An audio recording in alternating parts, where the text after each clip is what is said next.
Okay, so here we are, post Chicago Marathon. I'm reporting from Toronto. My colleague Michael Doyle is. How close are you to the finish line here, Michael? I'm sitting like, I don't know, about 2.5K from the finish line. I should know this because I walked from this Airbnb where me and a group of fellow runners are staying up to the start line. Start finish is pretty much in the same spot here in Chicago. So yeah, it's about 2.5K. Like if you listen very carefully on this pod, you're going to hear like the faint noise of people screaming, "You got this! You're almost there!" And so and other cliches of marathon spectators. But yeah, like I'm right here. Like I can look out my window and see the race because it's still going And on. right, and you're in Chicago not just because you're covering it, but you're pulling off the like running journalist duathlon of covering this race after having raced it. So if you're not seeing this, if you're just listening to the podcast, Michael's wearing like this gray sweater.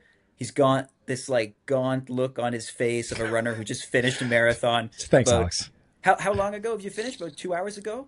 Yeah, it's been done a few hours now, but I'm still just to kind of keep the authenticity. I'm caked in salt.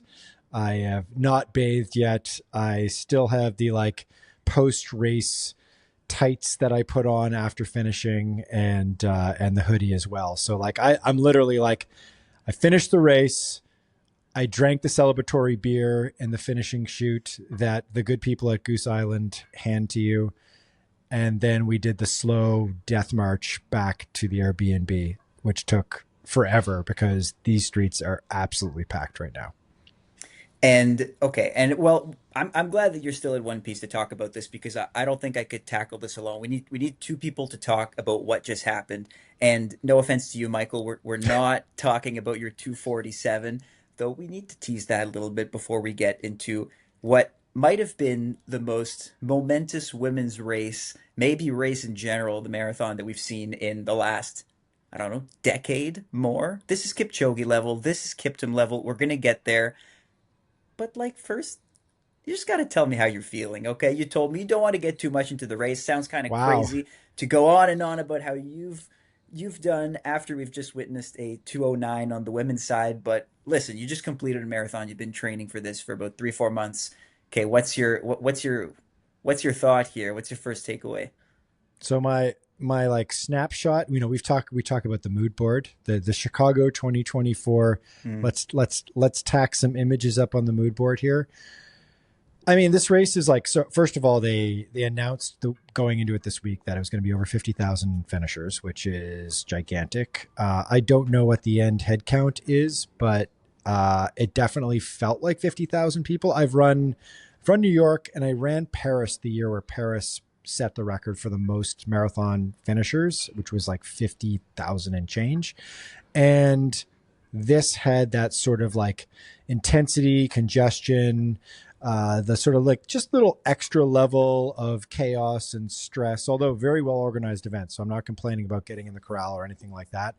But it's just like, it's just a slew of people, right? It's just a lot. It's just a sea of humanity to get into your corral, to get all set up. The World Marathon Majors are a very different experience than even like Alex, you're running Toronto next weekend, which is a good size race. It's like 20 and change thousand people running the half and the marathon combined.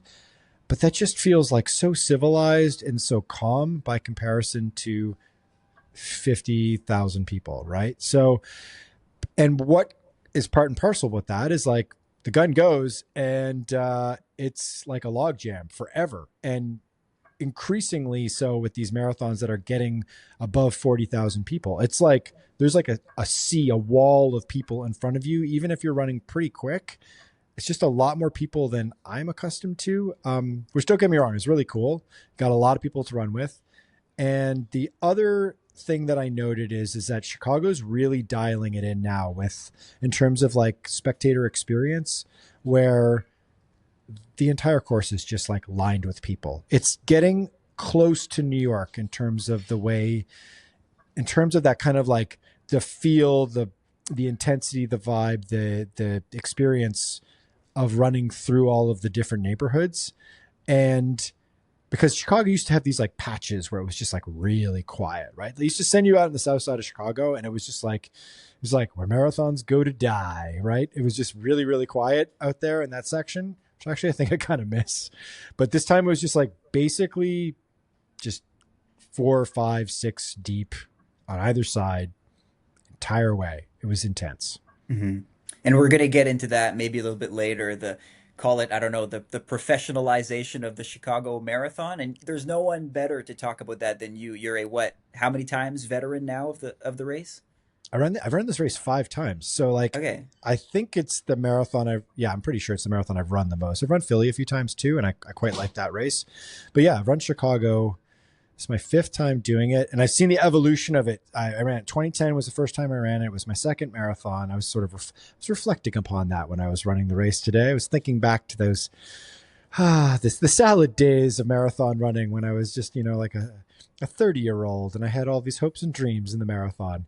And 2013, 2018, 2022, and now 2024. So I've sort of watched this evolution take place as a runner, not only as a member of the media covering the race, but as a runner as well. Sort of on the ground experience. Hmm. And our latest conversations around Chicago is the question of, is this race now considered the fastest marathon major? Usually the conversation is between Chicago and Berlin, and there's a lot of reason to think that Chicago might have taken the cake this year. After all, this is our instant reaction pod, so we should go into the women's race, right? Oh my We should. God, let's do it. Yes. I'm dying to talk to you about this, Alex. Oof.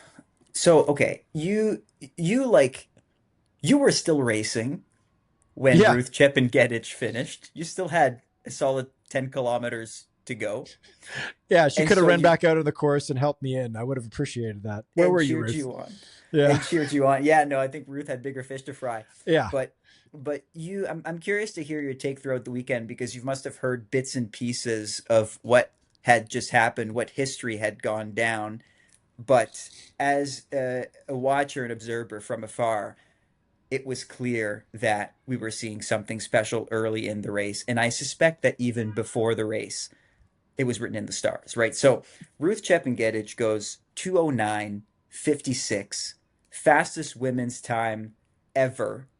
Put that into context a little bit. For a while, when we were talking about men going under 2 hours, there was also like this secondary conversation just because it hadn't been made big by Nike or anyone that like we should also have like a sub 210 for women if we have a sub 2 Yeah. for men, right? But then the next point around that was, oh, no, I think the world record's a bit too far. Around that time the world record was around 214, so 210 for women seemed a bit out of reach compared to the sub 2 for men. Well, here we are, now we have a woman going 209. You were at the press conference, right? You were at this Yeah. press conference the day before when we had Satume Kebede, so the Ethiopian runner who I think was somewhat slated to be the big ticket here, asking for a pacer at 65:30, which do the math, that's a 2:11 marathon. Already then, I think onlookers were thinking we're going to see a fast race. Yeah. Kebede, who just switched to On Running, the Swiss brand, in the Mm. last couple of months. So she's had a hell of a year, right? Like, so she ran the fastest half marathon on US soil ever in Houston, winning the Houston half. And then she followed that up with totally torching the Tokyo marathon in March and looking like kind of a next, like a real rise, a fast, meteorically rising star. And Chicago, to me, I think in our preview pod, I picked her to win. I kind of thought that she was going to figure out her way ahead of Chepngetich and pull this thing off. And I also, admittedly, I didn't think we are going to see a world record anywhere near it. I thought we were going to see a pokey old 215 or 14 or whatever, which used to be Pedestrian. fast. Used to be fast just a couple short years ago. Now is just average apparently. Yeah, so she was running in On's new very fascinating super shoe, which we've written about, that is made by a robot, which is super cool, which Helen Obiri won the Boston Marathon Yeah, in the spring. So that shoe in the shoe power rankings is climbing up. climbing up. But So that's Cloud Boom Strike LS. I think it's the that's why official we name. that's why you're here, Alex. Hmm. Just out of the top of your head, I could not remember for the life of me what the shoe was called. But so she sat up there in the the press conference is interesting in a major marathon, right? Because it's sort of showing the hand a little bit as to like who thinks they're going to be in the lead pack. And so Chepngetich obviously gets a lot of attention. She was previously a two-time Chicago champ. She did it the hard way once, where she ran at the time well under the world record pace and then faded pretty badly in the second half. And that was actually brought up in the press conference, where somebody was like, Jay Holder, the guy who hosts the press conference, who with the guy with USATF was like, so you went out really hard and like well below world record pace a few years back when you won. She like went out and like, I think it was 105, like so 210 or 211. I think it was 211 pace back Hmm. when the world record was 214. That was set then by Bridget Kosgei in Chicago Hmm. as well. And then she faded quite badly and it was a big positive split, but she still won the race. And he was sort of like, what are you going to do this time? And just a little inside baseball here. The athletes don't need to indicate exactly what pace they're going to run until what's called the technical meeting, which is the day before the race. So there's a technical meeting usually on the Saturday afternoon where all the athletes get together with the race director and the race crew, the officiating crew, and the coaches and their coaches and agents. And then the pacers are sort of assigned their duties of like what the pace is going to be for each group of athletes. So they would have known the day before, okay, like this is what we're going to go out at. There was definitely some rumors, some talk. Chepngetich herself acknowledged, like, I'm going to go after the course record, which was 214, I think, right? So, you know, conservative, I guess, by what she Two ended up two doing. 13, I think, would have been Oh, Sifan right. Hassan's Sifan Hassan's time last 213. year. Yeah, yeah, Yeah, yeah. Either 213. way. Yeah, so just well off what she ended up going after. So, but there was definitely no talk of like I don't think anyone really seriously thought that this was going to happen. What happened? Hmm. Maybe something close to attacking the world record of 211 high in the first half, but nothing like what happened here. So, uh, just how big a deal this is like the rumor of it, because when you're running a race, you don't get to find out what happened at the front, right? You're running the Hmm. race. There's no like big boards in the city of Chicago that are indicating where the leaders are at. You don't get to see the live broadcast of the race while you're running the race. Although that would be cool, but also a bit distracting. So I finished the race. I come through the finishing chute, and in the finishing chute, there's like a rumor spreading.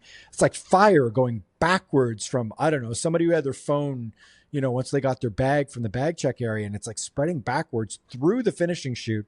And someone was like, the women's world record got broken. Someone ran under 210, and I was just like, holy shit, Yeah. like yeah. So my wife tells me that I swear too much on the pod. So I'm like, I'm trying to censor Ha, myself here. ha. But Yeah, but yeah, I mean, that's definitely worth at least the holy shit. I mean, yeah, if I heard thank you. someone You ran said it, not me. 209, yeah, you would think, okay, this is a little bit of this is like a game of telephone, right? Someone came close to the world record, and now we're thinking someone ran 209. Like, I would not have believed it at face value. Yeah. See, you and I probably had super different experiences this morning because you're hearing bits and pieces, and meanwhile, I'm going like kilometer to kilometer. I don't know what was more shocking from the like at home viewers point of view. It was like a fairy tale unfolding and not ending, and because it was Chep and Gedich, it almost seemed too good to be true because of Yeah. her tendency to just positive split. But I'll break down how the race went a little bit because Please do. just I'll get you You're telling splits. me I don't know. So I'm like, maybe the listeners, like by at this point, we're going to put this out, Sunday afternoon. Maybe you do know by this point, and hopefully you do. But like, maybe we'll spoiler alert. This is what happened in the race, right? And please tell me, Alex. Like, I need to know what happened, blow by blow here. How did she do this? Well, I think the first indicator that something wild was gonna take place was through the 10K split, right? A 5K split in a marathon is just too quick. You can't really tell anything. No. Now, Kibede's hope was to go through half in 65:30. All Yeah. right. And you do quick maths. That's a 10K in roughly around almost 31 minutes. They crossed the 10K mark, not only Kibede, but Chepngetich with her in 30:14. Now, put that into perspective. That's 11 seconds slower than the American 10K record or 10,000 meter record on the track. So this is a very elite time through 10. Yeah. So I'm thinking, okay, let's see if these both of these athletes keep this up until half. Yeah. By the halfway mark, Kebede is a full minute faster than the 65:30, than the ambitious 65:30 that she said she was going to try to get half to. She's a minute faster than that. Chepngetich is 15 seconds ahead. Yeah. Okay. 64:16. So you're on 208 pace. And at this point, okay, you start thinking, well, unless she completely blows up in the second half, unless she completely falls apart, she's going to make history here. Like a 67 second half would still land her the world record. So at this point, she's broken away. She's That's broken crazy. away. And then after that, then the story just kind of unfolds. She slows down a little bit. Okay, the second half marathon split was 65:40. So she goes 64:16, 65:40. Still good enough to break 210, 209:56. It was all her. She was alone. By the end, she had put 8 minutes on Kebede, who still held on to second place in 2:17:32. So it was Chepngetich, 8 minutes of what the heck happened, okay, for Michael's wife, and then after that everyone came in. So Wow. if I haven't driven this point so far, okay, I'm gonna go a little bit more into what a 209:56 means, because that's just phenomenal. Okay, so Chepngetich was the first woman to ever run faster than 5 minutes per mile in a marathon. Okay, her per Okay. mile split was 4:57. All right. For Canadians like you and I, we know that a sub 210 is faster than any Canadian man had ever run until Yeah. 2018. All right, so that's Yeah. a bit of Canadiana for you, but still. Open the conversion tables or the men to women comparables tables if you still can't believe it, and see what the men's equivalent is. Now, some people don't believe in these tables, but regardless, the men's equivalent, do you know what it is? Can you guess? I'll take a guesstimate that it's sub two because you and I spoke recently on a pod about, and this is like, I feel it's sad. It's in a way, it's sad for a brand to not have had an opportunity to like fashion some sort of like marketing Hmm. project around sub 210, right? Like we talked about this with, Sifan Hassan and Nike as this sort of being the next breaking two, the next Ineos 159 or whatever the heck that was called, where Kipchoge actually got under 2 hours. That it was going to be this great opportunity for Nike and for Sifan Hassan to either do like Chicago next year or some event where they could like kind of like lay out the red carpet for her to try to smash this. But now it's just done. It just happened. It's just so I would guess that it's solidly sub 159. Sub one. 150, Sorry, 155. 155. that's stupid. And yeah, and I mean, take that or leave that. Some people are criticizing it, but I mean, come on, that's such a performance. And maybe to get a little bit more scientific or maybe nerdy about it, there's this percentage stat that sometimes people use that show the difference between men's and women's world records. The men's Yeah, world records usually being around 11 to 12% faster than the women's world records in events from the 100 meters all the way to the marathon, yeah, somewhere between, say, 10 and 12%. Now, the difference in percentage points between the men's marathon world record and the women's world record is 7%. Okay, so for yeah, the nerds out there, you can tell that that's very significant. And we're not calling the men's marathon world record soft whatsoever. We're down at two flat, right? So I think when Tigges de Sefa lowered the women's marathon record to 2:11, there was already a very valid conversation to be had around, is this the best ever running performance. Is this the best running performance in history? Now we're 2 minutes faster, and we're still trying to make sense of it. And I think that this is such an arc for Chepngetich as well. My pick to win the Chicago Marathon this year, by the way, got to throw that out there.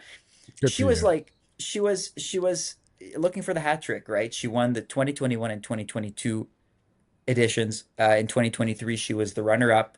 We're kind of hoping for her to come back and win in 2024. Before the race, she had dedicated her performance, her upcoming performance, to her former teammate, and obviously the late Kelvin Kiptum. And here she is joining him in the pantheon of world records. So it's a hell of a story. Yeah. I mean, this is the most obvious comp to this is what Kelvin Kiptum did in Chicago last year. Mm-hmm. In our preview pod, I mentioned that I got sort of sucked into, it's like watching a great series over again. You're like, I'll just watch one episode. I got started watching the 2023 Chicago Marathon and prep for the preview pod. And then I ended up watching the whole damn thing. And what Kiptum did there was just like absolutely breathtaking. And it was just really exciting to watch the race itself and to watch him running in his running style, his approach to it, how he attacked it. It was like he was running a cross country race. He was just like he was like lactate threshold work, kind of like redlining, pushing the entire time. It's like he was not running a marathon. He was doing something else. Like he was like reinventing the sport. It was like a really kind of in soccer, they talk about the football is the beautiful game, right? It's like, it's artful. Like that was an artful performance, but like in a brutalist kind of way. And this has got to be, this is a bigger deal. This is a bigger deal. This is a bigger deal. I mean, yeah, it doesn't have the big fat round number of 2 hours. But this is a bigger deal because it's like you said, 155. So just off the top of my head, I don't have the exact number here, but I remember when the Breaking Two thing spun up with Kipchoge back in 2017, there was a lot of talk about this paper that the exercise physiologist Michael Joyner, who's a guy at the Cleveland Clinic, really smart dude, he had done a paper many years ago where he basically studied like what he put in a lot of parameters trying to figure out like what's the limits of human endurance, like what's the real limit of the marathon. And he fell on this number around 158 for the men. I believe it was 158 and change. Mm-hmm. Mm-hmm. I should Google that and have the exact number.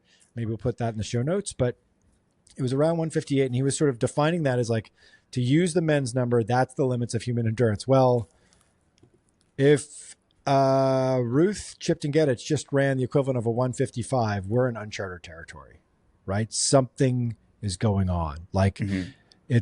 I'm sure it's a combination of the shoes. Sure. Yes, we have much better understanding of, sports science, of nutrition, of like how I'd love to hear how she was feeling on course, all these sorts of things. I would not describe today as like a perfect day. It was a good day for racing. It was a bit cool. It was a little bit windy early on. It didn't clearly affect her performance. It was a little on the warm side, I think, for North American runners, but I know Kenyans are sort of a little bit more comfortable with it being a couple of ticks warmer. So maybe for her, it was just absolutely perfect. But I wouldn't say it was like, there are these kind of like vaunted days in marathoning history, like famously the 2000, I think it was 11 Boston Marathon, the tailwind year, where it was like, I don't know, 9 degrees with a perfect like gusty tailwind, the entire, like at the exact axis of the Boston Marathon course, that then produced, I think, the fastest marathon of all time by Jeffrey Mutai, and also the fastest marathon time by an American man as well. So there's days like that. This wasn't one of those days. This was a good day, but I don't think it was like a perfect day. So all the more to be just absolutely like just wowed by this. Like, I think, Yeah. yeah, I mean, I haven't watched the race yet, and I don't think that matters. Just purely on performance alone, like, show me some sort of record in sports that's more breathtaking than this, that's more impressive than this. I can't come up with anything off the top of my head. I thought I've said this before. I thought the Tigges Josefa performance was the greatest feat in sports performance in history, and this just totally topped that by a huge amount. Yeah, and I mean, no, look, no, and I mean, you're literally there, and so you can tell me if you thought the weather was exceptional, and you said it wasn't. But there's also no better It was indicator. good, not great. It Yeah. was fine, right? Like, look at all the other results. Like on the women's side of things, the rest of the results sheet was pretty ordinary, right? No one faster than 2:17 other than Chepngetich. On the American side of things, maybe an exception of Susanna Sullivan, who's a full-time teacher, American runner and full-time teacher who dropped at 2:21:56, ended up being the top American. The rest of the results, I think, were ordinary to underwhelming, right? Yeah. Solid run by Lindsay Flanagan, who was just Yeah. about 2 minutes behind Sullivan. She was in ninth overall, running 2:23. Emma Bates was 11 and 2:24. But then after that, you had a couple of big names there that, maybe not didn't have their best day. Sarah Hall dropped to 18th and just missed breaking 2:30, which is not her best performance. And Betsy Saina was one spot behind Hall, running 2:31. And on the American side of things, I think we got to mention Kira D'Amato having a rough day at the office. She's been training with her new training group, new coach, Ed Eyestone, really put a whole lot into her running after taking a long period off, coming back, being one of the greatest rebound stories in American running out there today. Not having a great day, dropping out just before 15K. Turns out she was having a bit of an arch issue during the taper phase of her training and just wasn't there for her today. So no, you look at the rest of the women's race, and I mean we can get into the men's race too, and the times are ordinary. So should we break down the men's? I mean, I don't want to take I don't want to take something away from John Korir because yeah, no, Chepngetich stole the show. But John Korir had a hell of a day out there, Michael. He Poor John Korir. Like, I mean, this dude, like, he's been what, third and fourth in the Chicago Marathon in the last couple of years. Mhm. Just like a total like soldier, just the working man's marathoner. He wins a lot of like what I would categorize as like, and this is no knock on these races, but like a LA marathon winner, so like a B race type winner, and solid races, but not a marathon major. And he just sort of he was missing that marathon major win, and is a strong performer. And now he nailed it. 202 202 2:02:43, which stands as the second fastest men's time in Chicago marathon history behind Yeah, just Calvin Kiptum and sixth fastest time all time. Is that correct? yeah, 2:02:43. I'll the have to sixth double check that. fastest. Yeah, Sixth fastest all time. So 2:02:43. You mentioned this name in a previous podcast, Michael, Dennis Kimetto, who had yeah, become like an overnight celebrity for being the first man under 2:03 not so yes. long ago, going 2:02:57, I think his time was. Now John Korir goes 2:02:43 today, wins by just about 2 minutes, runs an incredibly smart and strong race. He had a really good negative split here. We'll get into the men's race in a second, but it's just, I mean, no love for the guy, right? He keeps staying forgotten. Always the bridesmaid, but let's give credit where credit is due. The men's race was exciting to watch for a whole other reason. I find often it's the reverse, where the men's race there's an early break, and the women's race we are treated to a pack of runners up until the very end, and then it's a break. Today was the reverse. The men's side of things was super strategic. You had a big cluster of men going through half in 102:19. Couldn't really tell. John Korir was up there, Daniela Benyo of Kenya, Amos Kipruto of Kenya, and we had to wait until 30K. I should also mention Legesse of Ethiopia, probably the favorite, the 1:2:02 guy in the field, also still in that mix. And it's only between 30 and 35K that Korir started to make the break and one by one broke everybody.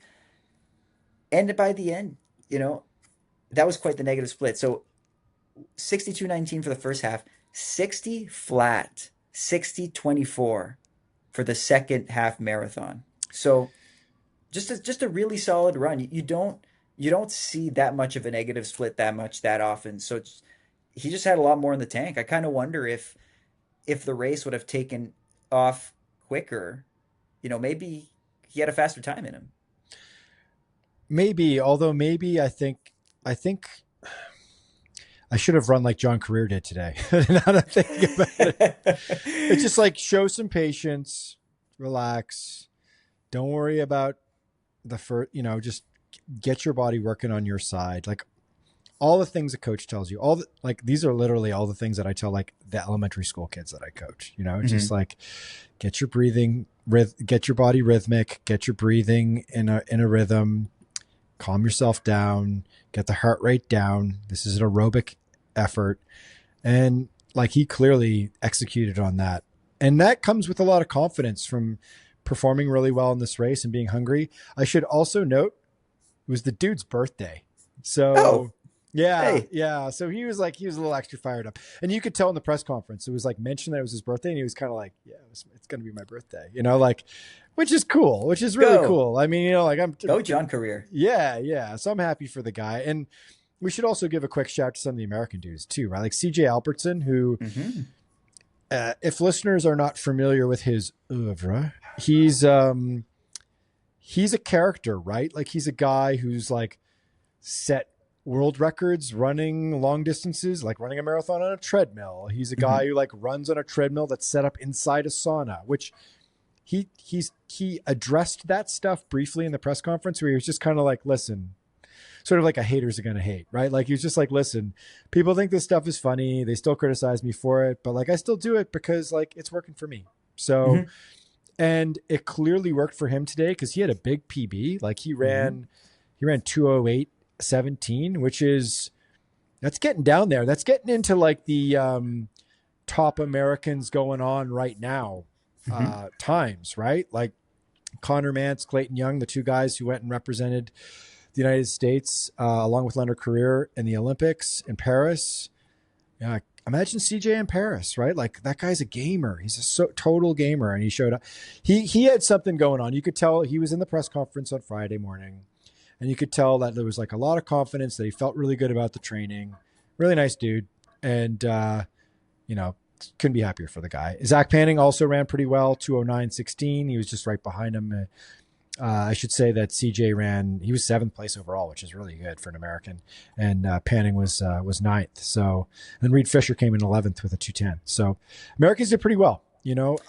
This was a scenario where there was a boatload of Americans in the men's and the women's fields that had a bone to pick with marathoning and had something to prove because they went to the U.S. trials in February and they had the bad day at the office. They and in CJ's case, he was what, fifth. He was just out of reach of making the Olympic Games, which probably stung pretty hard because he had a pretty good second half in Orlando at the U.S. Olympic trials.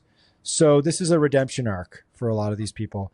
On the women's side, you didn't see a whole lot of that besides Susanna Sullivan. And on the men's side, I think it was a little bit of a different story. So shouts to them for sure. Hmm.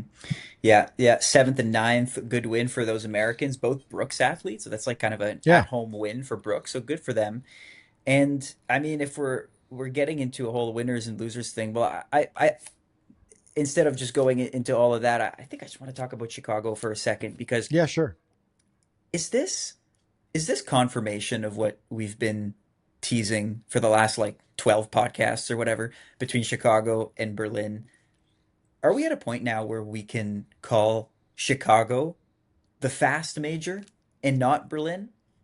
I think we are. I think we're in a scenario that Berlin was in, say, after a couple of go rounds with Kipchoge and then Kenenisa Bekele filling in as like a great number two, and Kipchoge couldn't make the Berlin Marathon for whatever reason. He had a prior engagement. Then they'd slide Kibede in, and he would run like one of the fastest all time times and win the race as well, and add to the sort of lore of Berlin as just the fastest course.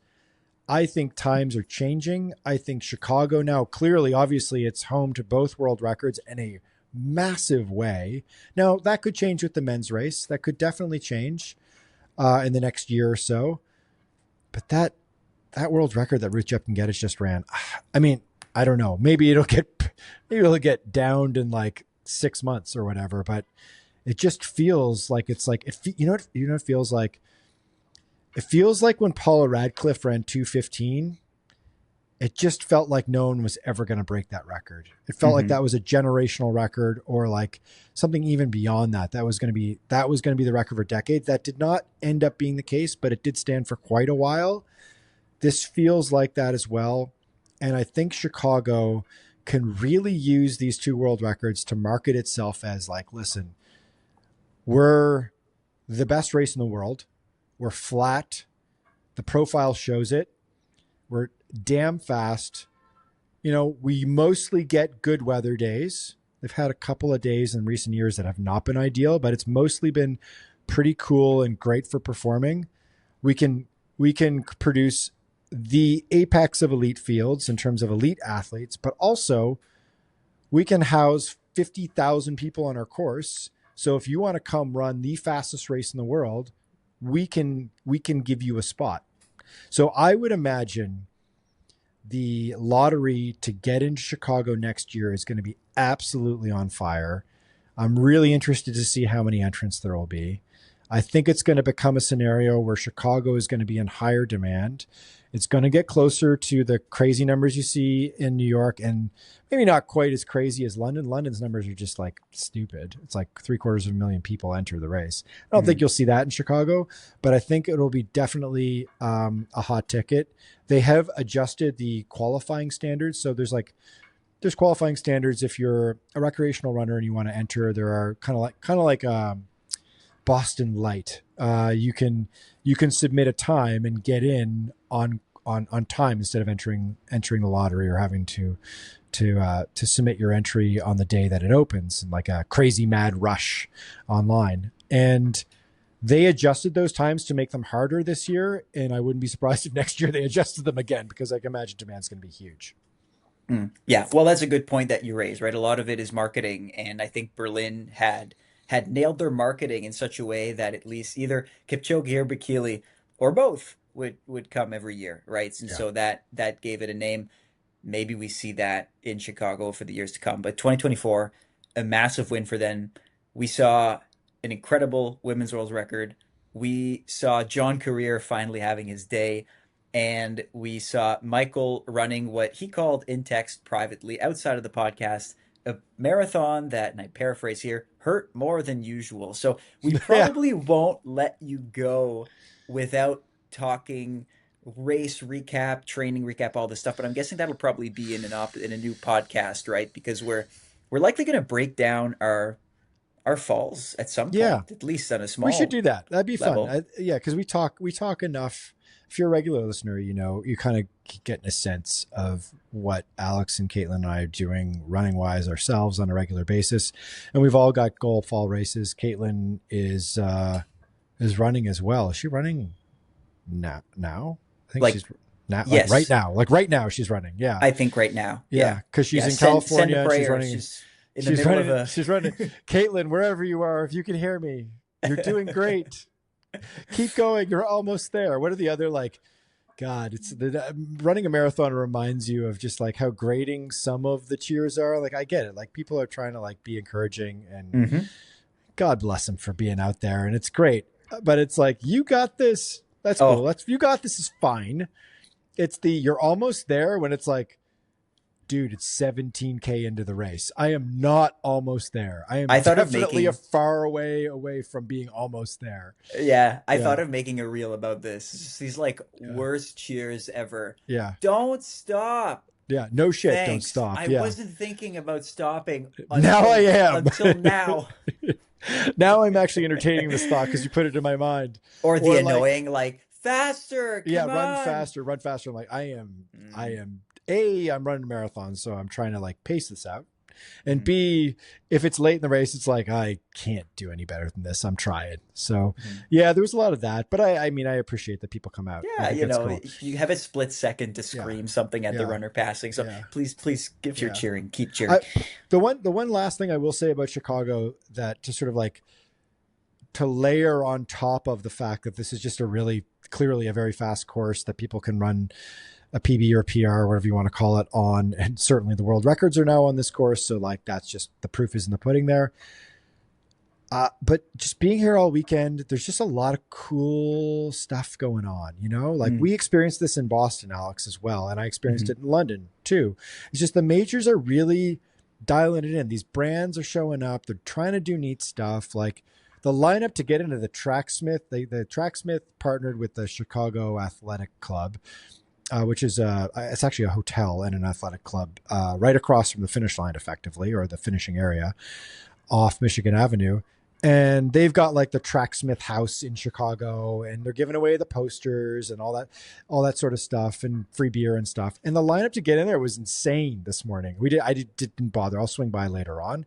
Um, and there's just all kinds of neat things happening throughout the weekend. Nike had a lot of stuff going, and I did a story on this like kind of little pop up shop that they did at the Nike, the big flagship Nike store here in Chicago, where they were printing like bespoke, like you could come up with your own custom made shirt, racing singlet, hoodie, whatever, with like, it was like Chicago themed.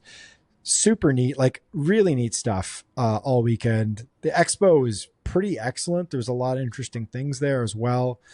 The city just really embraces this race as well, which is really cool. It's like if you're, if you're a mid-sized marathon, you like, I mean, becoming Chicago would be tough because it's like one of the greatest marathons in the world, but like striving to get your city to buy into the race and to believe in the race, and then having people have civic pride and coming out and being like, I come out and cheer this race on because I'm a Chicagoan and I give a shit about my city, and my city cares about this race and it's a part of the fabric of who we are, is really special. And I definitely felt that and I was like, wow, this is like, it's an amazing race. So that's that's my final thoughts on what was otherwise like a total sufferfest.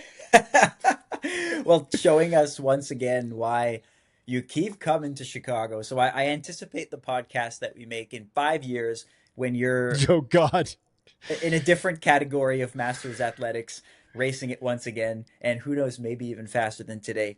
But look, Michael, I'm going to tell you congrats on finishing. I mean, I know you didn't get the time that you wanted, but finishing a marathon is always finishing a marathon. Finishing That's a right. marathon, going as hard as you can, is That's right. always a feat in itself. Yeah. So I'm gonna say it again. Like you look a little tired, man. Like you should probably get maybe some carbs and you some protein, a beverage of some sort. But glad that you were able to jump on the pod. I think we're gonna wrap it up here, right? We're Yeah, gonna we're we're gonna done. push Yeah. out this instant reaction Chicago pod.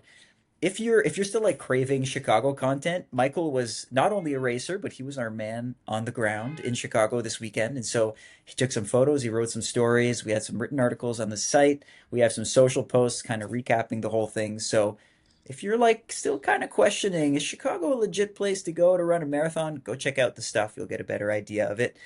And otherwise, we're gonna recap. You can find this podcast on, say, Spotify, Apple Podcasts, anywhere you can find them. And is there anything else, Michael? You're usually the closer, right? Like you got the closing down to a science. I'm like, okay, what else is there to say at the end of a pod? That's it. Subscribe to our newsletter. 150,000 people There it is. subscribe.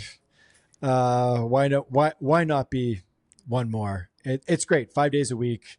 Super good content. Original content that goes out. Alex has got a shoe video coming out this week. What are you doing this week?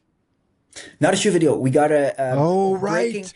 This one's different. This Oh, one's that's different. right. We have a shoe video coming out soon. I'm Yes. currently testing the New Balance 1080 V14, Oh, which is nice. I love the shoe already. Yeah. That's a spoiler, but we're gonna have one coming out in the next couple weeks. But this week is a it's kind of a diary of me talking in the car, but also some clips of my last race. We're doing a little conversation. It's kind of like a one man podcast kind of thing, but put in a video form around breaking 15.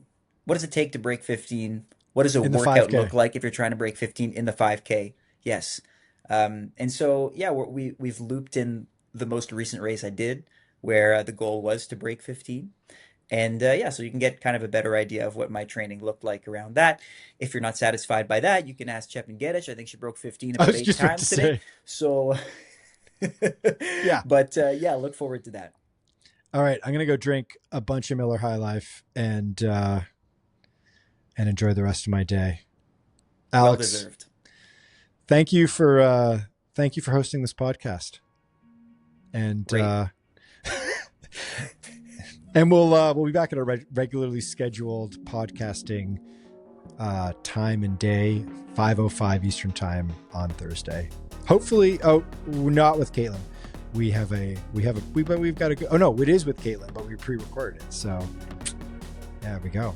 Got one in the hopper for you already. Good stuff coming. All right. Thanks very much.